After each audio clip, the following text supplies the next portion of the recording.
शुरुआत में हम एक छोटे से बेन को देखते हैं जिसके दादा उसे एक छुपे हुए खजाने की कहानी सुना रहे थे। इस खजाने के बारे में बहुत कम लोगों को पता था। अब सालों बाद जब बेन बड़ा हो चुका था तो उसने कुछ और लोगों के साथ मिलकर उस खजाने को ढूंढने का फैसला किया। बेन को अपने दादा की कहानी से थोड़ा अंदाजा था कि ये कहाँ हो सकता है। उसके दादा ने उसे एक नोट दिया था जिस पर एक नाम लिखा था। उसने हिसाब लगाया कि ये नाम एक पुराने जहाज का है। उसके एक दोस्त राइली ने उस जहाज की लोकेशन का पता लगाने में उसकी मदद की। जब वह लोग इस जहाज को ढूंढने निकले तो बेन ने हिसाब लगाया कि वह जहाज जरूर बर्फ की इस चादर के नीचे छुपा होगा। उन्होंने काफी देर तक खुदाई की और आखिरकार जहाज मिल ही गया। बेन ने सबको ये खबर दी और फिर इयन का धन्यवाद किया जो उनका साथी था और इस पूरी खोज में सारा पैसा उसी ने लगाया था। हालांकि लोग बेन और उसके परिवार को हमेशा से पागल कहते थे क्योंकि वह एक ऐसे खजाने को ढूंढ रहे थे जिसके होने का किसी को अंदाजा ही नहीं था। खैर अब बेन अपनी टीम के साथ उस जहाज में घुसा। जब उन्होंने आसपास देखा तो उन्हें एक बड़ा कमरा मिला जिसमें बारूद के ढेर सारे डब्बे थे। थोड़ा और अच्छे से ढूंढने पर बेन को एक डेड बॉडी मिली जो एक डब्बे में पड़ी हुई थी। जब उसने चेक किया तो उस डब्बे में एक पैकेज था और उसके अंदर एक पाइप थी। बेन सोचने लगा कि इस पाइप में इतना भी क्या खास है कि इसके लिए कोई अपनी जान दे गया। तभी उसने देखा कि पाइप पर कुछ लिखा था। उसने अपना दिमाग इस्तेमाल करके समझने की कोशिश की कि आखिर उस पर क्या लिखा है। जब उसे वह लिखावट समझ आई तो वो समझ गया कि यह एक और सुराग है। ये बात इयन को बिल्कुल पसंद नहीं आई। इतना पैसा लगाने और खोजबीन करने के बाद भी उनके हाथ बस एक सुराग लगा था। इस बात से इयन बहुत चिढ़ गया, लेकिन बेन ने उस सुराग में छुपी पहेली को सुलझा लिया। उसने बताया एक अदृश्य नक्शे के बारे में जो अमेरिका के सबसे जरूरी डॉक्यूमेंट डिक्लेरेशन ऑफ इंडिपेंडेंस के पीछे छुपा हुआ है। जैसे ही बेन ने कहा कि इस दस्तावेज तक पहुंचना और उसका मिलना बहुत मुश्किल होगा तो इयन ने सीधा कह दिया तो चुरा लेते हैं उसे। इस बात से बेन ने साफ इनकार कर दिया और कहा कि मैं ऐसा नहीं होने दूंगा। तब इयन ने अपने आदमियों को बेन पर बंदूक तानने को कहा, लेकिन इयन कहीं ना कहीं ये बात भी अच्छे से जानता था कि अगर बेन नहीं होगा तो आगे की पहेलियां कौन सुलझाएगा। इसलिए इयन ने बेन के दोस्त राइली को जान से मारने की धमकी दी। इससे पहले कि बात और बिगड़ जाए बेन ने एक फ्लेयर स्टिक जला दी और कहा कि अगर सब शांत नहीं हुए तो वह इसे बारूद पर फेंक देगा। सबको लगा कि वो झूठ बोल रहा है, लेकिन बेन ने वह फ्लेयर स्टिक फेंक दी। पर इससे पहले कि वो नीचे बारूद पर गिर पाती इयन ने उसे पकड़ लिया। लेकिन इयन ये नहीं जानता था कि उसके हाथ पर भी थोड़ा बहुत बारूद लगा हुआ है। अचानक उसके हाथ में आग लग गई, जिसके बाद उसने फ्लेयर को छोड़ दिया और अब वह फ्लेयर स्टिक नीचे पड़े बारूद में जा गिरी। बारूद की वजह से जहाज के फटने से पहले ही इयन और उसके आदमी वहाँ से भाग गए और उन्होंने बेन और राइली को अंदर ही छोड़ दिया। लेकिन एंड मौके पर बेन को एक गुप्त दरवाजा मिला जिसकी मदद से वो और राइली बच निकले। पूरा जहाज फट गया और इयन को लगा कि बेन और राइली अब मर चुके हैं। शहर लौटने के बाद बेन और राइली FBI के हेडक्वार्टर्स गए और उन्होंने एक टिप दी कि कुछ ही दिनों में एक आदमी डिक्लेरेशन ऑफ इंडिपेंडेंस को चुराने वाला है, लेकिन उनकी इस बात पर किसी ने विश्वास नहीं किया। फिर वो दोनों नेशनल आर्काइव म्यूजियम गए जहाँ वो डॉक्यूमेंट मौजूद था। उन्होंने वहाँ के डायरेक्टर एबिगेल से मिलने की कोशिश की, लेकिन जब उन्होंने उसे वह कहानी सुनाई और बताया कि इस डॉक्यूमेंट के पीछे एक नक्शा छुपा है तो एबिगेल ने उनकी बात पर विश्वास नहीं किया। उसे लगा कि उनकी सारी बातें झूठ है। जब वो एबिगेल के ऑफिस से निकल रहे थे तो दोनों ने उस दस्तावेज को देखा और उसे कुछ देर तक निहारते रहे। तभी अचानक बेन ने कहा कि हमें इसे चुराना होगा ताकि यह इयन के हाथ ना लग पाए। इस पर राइली ने कहा कि इसे चुराना इम्पॉसिबल है, यहाँ पर सिक्योरिटी देखी है तूने। उसके बाद उसने बेन को लाइब्रेरी में ले जाकर डिटेल में बताया कि ये डॉक्यूमेंट कितनी सिक्योर जगह पर है। लेकिन बेन ने कहा कि हमें कुछ ऐसा करना है कि वो इस डॉक्यूमेंट को वहाँ से हटाकर प्रिजर्वेशन रूम में शिफ्ट कर दे। वहाँ सिक्योरिटी काफी कम है। हालांकि राइली को इस प्लान पर कुछ खास भरोसा तो था नहीं, लेकिन फिर भी वह बेन की मदद करने के लिए मान गया। फिर दोनों ने प्लान ढंग से बनाना शुरू कर दिया। उन्हें सबसे पहले एबिगेल के फिंगरप्रिंट्स चाहिए थे और फिर प्रिजर्वेशन रूम के कोड्स चुराने होंगे। इसके लिए बेन ने एबिगेल को एक गिफ्ट भेजा जिसके अंदर एक स्पेशल केमिकल लगा हुआ था। फिर जब वो कोड डालने के लिए बटन दबाएंगे तो वहाँ उसका फिंगरप्रिंट्स रह जाएंगे। और शुरुआत में तो ये प्लान बिल्कुल वैसे ही काम कर रहा था जैसा बेन चाहता था, लेकिन दूसरी ओर इयन भी अपने कुछ आदमी तैयार कर रहा था ताकि एक डांस पार्टी वाले दिन म्यूजियम पर अटैक किया जा सके। पार्टी वाले दिन जब वो डॉक्यूमेंट प्रिजर्वेशन रूम में शिफ्ट हो गया, बेन स्टाफ का भेस बनाकर बिना किसी परेशानी के बिल्डिंग के अंदर घुसा। उसने वापस अपने कपड़े बदले और एबिगेल से मिला। एबिगेल एबिगेल उसे देखकर चौंक गई। बेन ने झूठ कहा कि उसने म्यूजियम को एक बहुत बड़ा डोनेशन दिया है और फिर मौका पाते ही उसने एबिगेल का शैंपेन ग्लास चुरा लिया जिस पर उसके फिंगरप्रिंट्स लगे हुए थे। इसी बीच इयन और उसके आदमी भी म्यूजियम आ गए। वो एक अंडरग्राउंड टनल के जरिए बिल्डिंग में घुसे। थोड़ी देर बाद बेन प्रिजर्वेशन रूम में पहुंच गया, लेकिन जब राइली कैमरे से उस पर नजर रखे हुए था तो इयन के एक आदमी ने उसका एक्सेस ब्लॉक कर दिया। बेन ने फैसला किया कि वो डॉक्यूमेंट को पूरे फ्रेम के साथ ही लिफ्ट के जरिए नीचे ले जाएगा। जैसे ही वो बाहर निकला तो इयन और उसके लोगों ने उसे देखा और वो चौंक गए क्योंकि उन्हें तो लगा था कि बेन मर चुका है। उन्होंने उसे देखते ही उस पर गोलियां चलाई, लेकिन बेन ने डिक्लेरेशन ऑफ इंडिपेंडेंस के उस डॉक्यूमेंट को आगे कर दिया। उस पर बुलेट प्रूफ ग्लास लगा था जिसने बेन को बचा लिया। आखिरकार किसी तरह बेन लिफ्ट में घुस गया और उसने डॉक्यूमेंट को उसके प्रोटेक्टिव कवर से बाहर निकाला। जैसे ही बेन बाहर निकलने लगा उसने एबिगेल की नजरों से बचने की कोशिश की, जिसने ये कंफर्म कर लिया था कि बेन का नाम गेस्ट लिस्ट में था ही नहीं। इसके बाद बेन म्यूजियम के एक स्टोर में छुप गया, लेकिन जब वो डॉक्यूमेंट के साथ वहाँ से निकलने लगा तो कैशियर ने सोचा कि वो डॉक्यूमेंट की कॉपी चुराने की कोशिश कर रहा है जो बिल्कुल सेम साइज में वहाँ सेल पर थी। उसने बेन से कहा कि तुम्हें पेमेंट करनी होगी वरना सिक्योरिटी बुला रहा हूँ मैं। बेन ने वहाँ से चुपचाप बचकर निकलने के चक्कर में एक कार्ड से पेमेंट कर दी क्योंकि उसके पास ज्यादा कैश नहीं था। जब वो बाहर जा रहा था तो एबिगेल ने उसे देख लिया और उसका पीछा करने लगी। जैसे ही बेन ने वो डॉक्यूमेंट राइली की वैन के पिछले हिस्से में डाला तो एबिगेल ने उससे पूछा कि तुम क्या कर रहे हो। इसके बाद बेन के हाथ में वो डॉक्यूमेंट देखकर एबिगेल समझ गई कि उसने क्या किया है। ये देखते ही एबिगेल चिल्लाने लगी, जिसके बाद बेन ने चुपचाप वो डॉक्यूमेंट उसे वापस कर दिया। इसके बावजूद भी जब वो आसपास की पुलिस को बुलाने लगी तो इयन ने उसे डॉक्यूमेंट के साथ देख लिया और अपने आदमियों को उसके पीछे छोड़ा। बेन ने एबिगेल को बचाने की कोशिश की, लेकिन इयन के आदमी उसे पकड़कर ले गए। इसी बीच म्यूजियम गार्ड्स को पता चल गया कि डॉक्यूमेंट चुरा लिया गया है। तुरंत ही पूरा म्यूजियम लॉकडाउन में चला गया और FBI को बुला लिया गया। इयन ने वैन में एबिगेल से कहा कि ये डॉक्यूमेंट मेरे हवाले कर दो, लेकिन एबिगेल ने सीधे तौर पर मना कर दिया। अचानक उनकी वैन के सामने कुछ आ गया तो ड्राइवर को कट मारना पड़ा। इस झटके से पीछे मौजूद सभी लोग गिर गए और एबिगेल ने इस मौके का फायदा उठाते हुए भागने की कोशिश की, लेकिन वह पूरी तो नहीं निकल पाई, बस वैन के दरवाजे से लटक कर रह गई। उधर राइली और बेन ने उनका पीछा किया ताकि वे एबिगेल की मदद कर सके। थोड़ी देर बाद इयन एबिगेल से वो डॉक्यूमेंट लेने में कामयाब रहा। तभी बेन ने मौका देखकर एबिगेल को राइली की वैन में खींच लिया, जिससे उसकी जान बच गई। वो लोग अब मेन रोड से हट गए, लेकिन जब इयन ने रुकने के बाद डॉक्यूमेंट खोला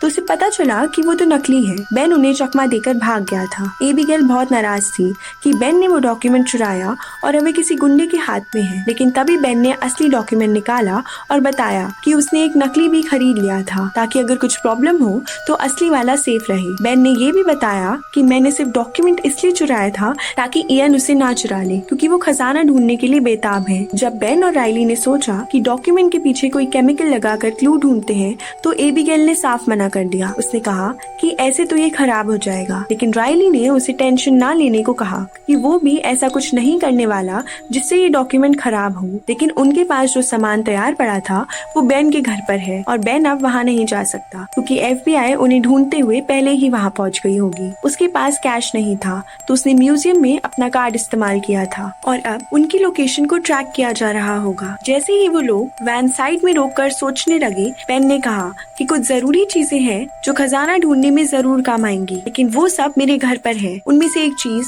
फ्रैंकलिन नाम के इंसान के लिखे हुए कुछ लेटर्स थे जो उस खजाने से जुड़े हुए हैं। बेन को याद आया कि उसके पिता के पास उन लेटर्स की कॉपी थी, इसलिए उसने फैसला किया कि वो उनके पास जाएगा। एबिगेल ने उस डॉक्यूमेंट के साथ भागने की कोशिश की, लेकिन बेन ने उसे रोक लिया। थोड़ी बहसबाजी के बाद वो भी उनके साथ जाने को मान गई क्योंकि अब वो भी देखना चाहती थी कि आखिर ये क्या खजाना है। इसी दौरान FBI एजेंट सुडेस्की ने बेन के घर पर रेड की। उन्हें वहाँ बेन की काफी सारी चीजें मिली। वो चिट्ठियां भी मिली जिनके बारे में बेन बात कर रहा था। साथ ही उसने अपने लोगों को बेन के परिवार वालों का पता लगाने को कहा। थोड़ी देर बाद बेन अपने पिता पैट्रिक के घर पहुंचा। पैट्रिक ने कहा कि मेरा एक ही सपना है कि तुम मुझसे मिलने आए, लेकिन खजाने के बारे में नहीं। जिस पर बेन ने कहा कि मैं आपसे मिलने ही तो आया हूँ। पापा बेटा साथ में टाइम स्पेंड करेंगे, मजा आएगा। बस एक बार वो लेटर्स होंगे आपके पास, वो दे दो मुझे, फिर करते हैं टाइम स्पेंड। इस बात से पैट्रिक को बहुत गुस्सा आ गया। उसने कहा कि तुम किसी की गलती से क्यों नहीं सीखते हो। मैंने अपनी पूरी जिंदगी इस खजाने को ढूंढने में झोंक दी, अब तुम भी अपनी जिंदगी ऐसे ही खराब करना चाहते हो। उसने कहा कि ऐसा कोई खजाना है ही नहीं, ये सिर्फ देश के दुश्मनों को गुमराह करने के लिए बनाया गया है। ये बस ऐसे ही कहानी बना दी किसी ने। लेकिन बेन ने अपने पिता की बात पर ध्यान नहीं दिया। थोड़ी देर बाद जब उन्होंने उस डॉक्यूमेंट के पिछले हिस्से की जांच की तो उन्हें कुछ खास कोटर्स मिले जो उन चिट्ठियों से जुड़े हुए हैं जिनके लिए वो यहाँ आए थे। जब बेन ने दोबारा पैट्रिक से वो चिट्ठियाँ मांगी तो पैट्रिक ने कहा कि मैंने तो पहले ही उन्हें फिलाडेल्फिया के एक म्यूजियम को दे दिया है। ये सुनकर बेन एबिगेल और राइली के साथ वहाँ से चला गया। जब FBI पैट्रिक के घर पहुंची तो उन्हें सिर्फ पैट्रिक एक कुर्सी से बंधा हुआ मिला। उसने कहा कि मेरा बेटा ऐसे ही बांध के चला गया मुझे, साथ में मेरी गाड़ी भी ले गया। जिसके बाद सुडेस्की ने तुरंत अपने लोगों को गाड़ी का नंबर ट्रैक करने को कहा। दूसरी तरफ इयन को भी समझ आ गया कि जो सुराग उन्हें उस जहाज में मिला था वो उन्हीं चिट्ठियों से जुड़ा हुआ है। थोड़ी रिसर्च के बाद उसे पता चला कि फिलाडेल्फिया में उन लेटर्स की कॉपीज है और वो तुरंत वहाँ जाने के लिए निकल पड़ा।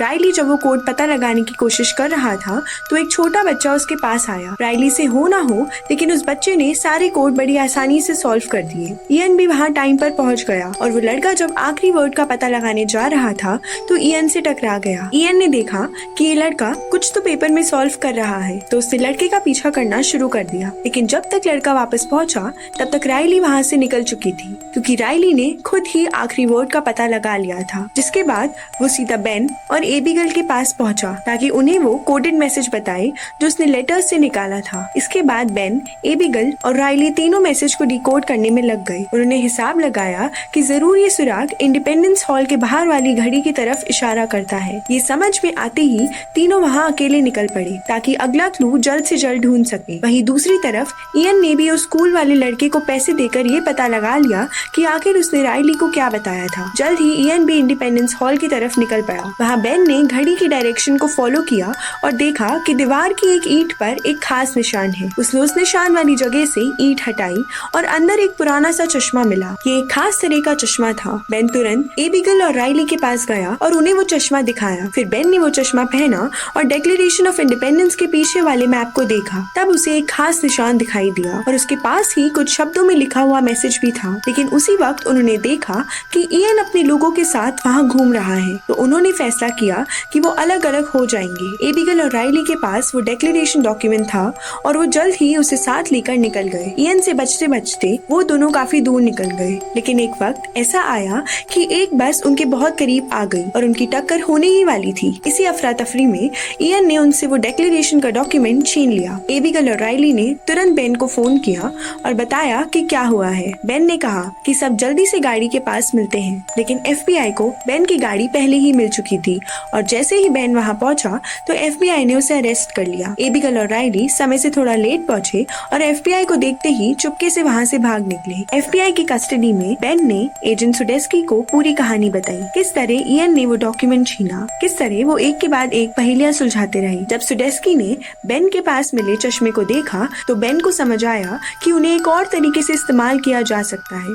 तभी अचानक उसके फोन पर इयन का कॉल आया। FBI वालों ने कहा कि इससे स्पीकर पर बात कर। इयन ने बेन को धमकी दी कि चश्मा लेकर एक पब्लिक प्लेस पर मिलने आए और अगर उसने FBI को कुछ भी बताया तो वो उसके दोस्तों को जिंदा नहीं छोड़ेगा। अब FBI इयन जैसे अपराधी को पकड़ने का मौका छोड़ना नहीं चाहती थी। उन्होंने बेन से कहा कि प्लान के मुताबिक ही उससे मिलने जाओ और फिर हर तरफ अपने आदमी तैनात कर दिए। जब बेन इयन से मिलने गया तो पता चला कि ये पूरी की पूरी उनकी चाल थी। अचानक ही इयन के लोग आए और बेन को वहाँ से छुड़ा ले गए। रास्ते में एबिगेल ने बेन को कॉल किया और बताया कि उसने इयन के साथ डील की थी ताकि बेन को छुड़ा सके, लेकिन इसके लिए बेन को उसे खजाने तक ले जाना होगा। जब इयन और बेन दोबारा से मिले तो इयन ने वो डिक्लेरेशन का डॉक्यूमेंट और वो पुरानी पाइप वापस दी, वही जो जहाज में मिली थी। फिर इयन ने बेन से पिछला क्लू मांगा। जब बेन ने कहा कि मेरे पास कुछ नहीं है, मुझे नहीं पता, तब इयन ने दिखाया कि उसने बेन के पिता पैट्रिक को किडनैप कर रखा है। इस धमकी के बाद बेन को सच कबूलना पड़ा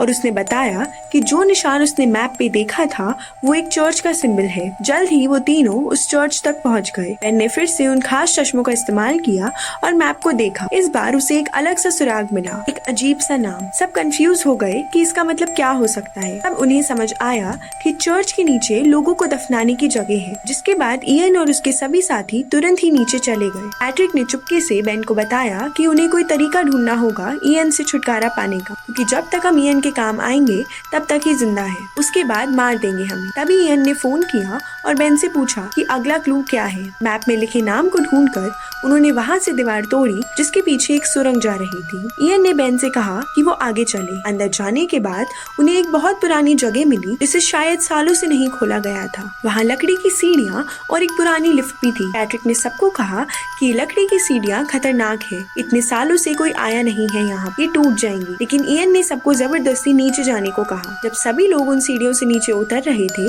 तभी अचानक से बहुत सी सीढ़ियाँ टूट गई। इस घटना में लोग नीचे गिरकर मारे गए। अब वहाँ पूरा हिस्सा टूट रहा था और बाकी सबको लिफ्ट के ऊपर कूदकर अपनी जान बचानी पड़ी। उस लिफ्ट ने उन्हें खाली कमरे में ले जाकर छोड़ दिया। ईयन ने बेन से पूछा कि खजाना कहाँ है। बेन ने दिखावा किया कि उसे भी कुछ नहीं पता। ईयन ने गुस्से में उन्हें धमकी दी कि अगर बेन ने कुछ नहीं बताया तो वो उन्हें यहीं पर छोड़कर चला जाए। तभी पैट्रिक ने कहा कि अगला सुराग इस लालटेन के अंदर है। उसने ये भी कहा कि ऐसी ही एक लालटेन बॉस्टन की चर्च में भी है, तो खजाना शायद वहीं पर होगा। ईयन फिर भी उन्हें वहीं छोड़कर चला गया, ये कहकर कि जब मुझे खजाना मिल जाएगा तो वापस आऊंगा तुम लोगों के लिए। इस पर राइली ने परेशान होकर कहा कि हम यहीं मरने वाले हैं। तब बेन और पैट्रिक ने राइली और एबिगेल को बताया कि उन्होंने ईयन से झूठ कहा था, वो लालटेन तो सिर्फ एक डिस्ट्रैक्शन थी। फिर उन्होंने एक और क्लू ढूंढा जो उन्हें एक नए कमरे तक ले गया। उस कमरे के अंदर की जगह को देखकर ऐसा लग रहा था मानो उनसे पहले कोई और वहाँ आ चुका है। बेन थोड़ा उदास हो गया और उसने अपने पिता से कहा कि शायद आप सही कहते थे, यहाँ कोई खजाना है ही नहीं। इस पर पैट्रिक ने कहा कि इतना हताश होने की जरूरत नहीं है, बस हमसे पहले कोई और पहुँच गया यहाँ पे। लेकिन बेन अब भी हार मानने को तैयार नहीं था। वो अब भी दीवारों में सुरंग ढूंढता रहा। तब उसने कुछ खास ताले खोली जिनमें से एक लॉक मिसिंग था।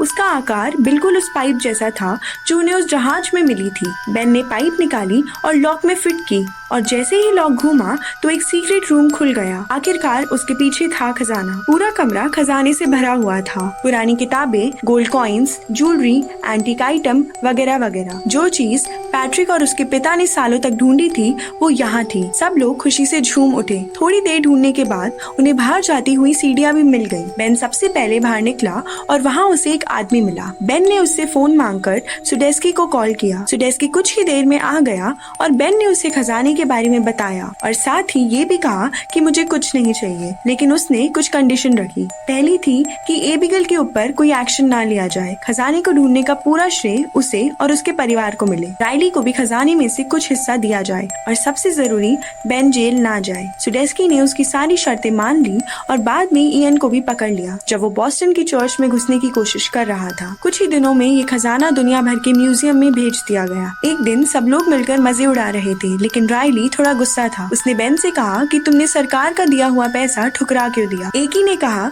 कि भाई इतना कुछ था, कुछ तो ले लेते। बेन हंसा और आगे से जवाब नहीं दिया। राइली अपनी नई कार में बैठा जिससे पता चलता था कि उसे भी सरकार से बढ़िया पैसे मिले हैं। खैर उसके जाने के बाद हमें पता चलता है कि बेन और एबिगेल ने शादी कर ली है और आखिर में वो अपने नए घर के अंदर चले गए। वीडियो पसंद आई हो तो लाइक कर देना और चैनल को सब्सक्राइब कर देना। मिलते हैं अगली वीडियो में।